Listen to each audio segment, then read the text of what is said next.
Joining us right now is special writer at the Wall Street Journal and the author of The Frackers. Greg Zuckerman is with us. Good to see you, Greg. Great to be here. Your reaction. This is the first cut since 2008 on OPEC's part. Yeah, so what the Saudis tried to do was kill off the frackers and put U.S. production in peril. And they failed. So it's pretty resilient. U.S. guys have reduced their cost of production over the last few years. So if anything, they've made them a little more efficient, and they're coming back strong. So I see the U.S. production going from about 8.5 or so, 8.6 million barrels a day, up to maybe 9.5.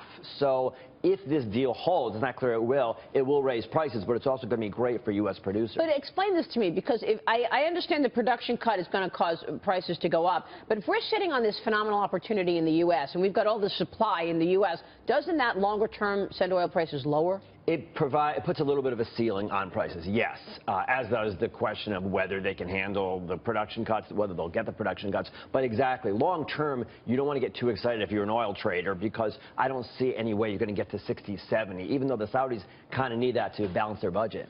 One interesting thing that Stephen Schork said the other day is that Saudi Arabia and any major oil producers around the world don't want crude to get to 80, 90 and be at that higher sustained level, because it encourages all the electric vehicles that are being developed, and it encourages people to make that switch from kind of your standard gas-powered combustion engine to something more advanced. And I just thought that was a really interesting way of looking at it. Well, I'm a big believer in that long term, they're nervous about the future. They're worried about peak oil demand, people are talking about, and they're worried about people shifting over to other kind of electric vehicles and other kinds of alternatives. So yeah, they've got a lot of concerns. And if you think about the Saudis, they've got pressures.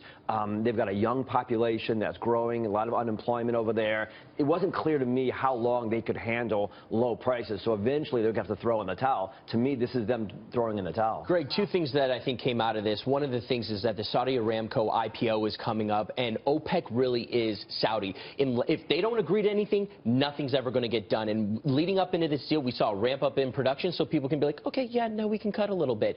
But I think the biggest takeaway from this is that America is really energy independent. We are exporting oil, and the frackers were selling oil where they were losing money because they needed the cash flow. Now at $50 a barrel, they're going to keep pumping and selling this out here. So I think there's really a ceiling on the price of oil now, given that if they're cutting and the frackers here are going to continue to sell because they can get it at a cheaper price and they're exporting. I mean, how can we see oil go much higher from here? What would be the catalyst for that? Yeah, people haven't been focused on it, but over the last few years, while prices have been under pressure, people in Texas, North Dakota, other kind of places have been reducing their costs. And now they can make money at $35, $40, $45 in some places of this country. Not everywhere, but in some places.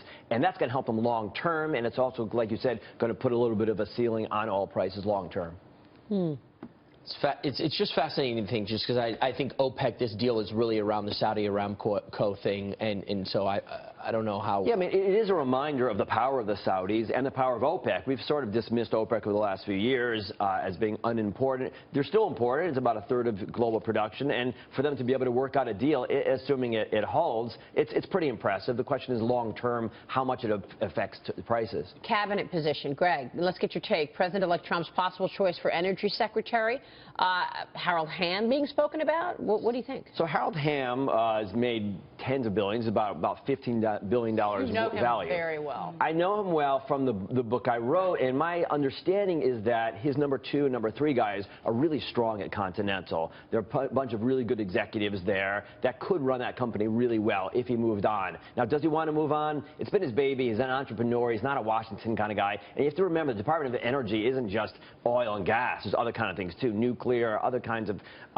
things that really aren't in his realm. So you wonder if he'll be interested in that. But he is friends with Donald Trump. I don't think we can look past that. He was a supporter and he's friends with the Oh, very much so. I think if he wants it, he probably could get it. He's been there from the beginning, a big supporter. Question is whether he wants to leave his now thriving company. The stock's up 10% over the last day or so. Well, let's look at this oil rally. Has certainly worked out for Harold Hamm. Check out Continental Resources yesterday. The report suggested that this netted one of the world's richest men another $3 billion because his stock rallied on the news that he becomes energy secretary. Yeah, this is a guy who, if you remember, wrote a check for his ex-wife of $1 billion. Literally, it was 990 something. Oh wait, didn't she say that wasn't enough after they got divorced? She contested it. She needed more than $1 billion. Yeah, well, she had a pretty good argument. The guy was worth about $15 billion at the time. I'd love that to be my life.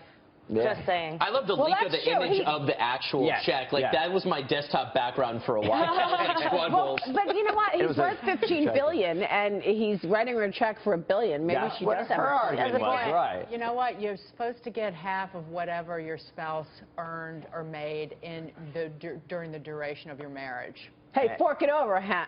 Half. Yeah, Eddie Murphy did an entire stand-up about that. But money talks, and that was it. It was like, here you go. Do you want out of this? You want it to be a long, drawn-out process? And I like that, you know, actually. Speaking of cabbage and coin, are these energy companies going to be rehiring people, you think? Yes, slowly. It's going to take a little while. You have to remember, they can't just turn it on right away. It takes about a year or so for them to do the hiring and get production going again. So it'll take a little bit. But, yeah, finally, you'll maybe see some better spirits in places like Williston, North Dakota, and the Permian has been doing well, but some other parts of the country. Even in Texas, quite frankly. Yeah. And this could benefit Canada as well. I mean, Canada's economy has gone down pretty significantly. So with this deal happening and with what's going on, this could we care about the U.S., okay? Well, you see Trudeau getting behind a pipeline of all things. So some surprising things going on. Hey, real quick, Greg. Castro in a pipeline.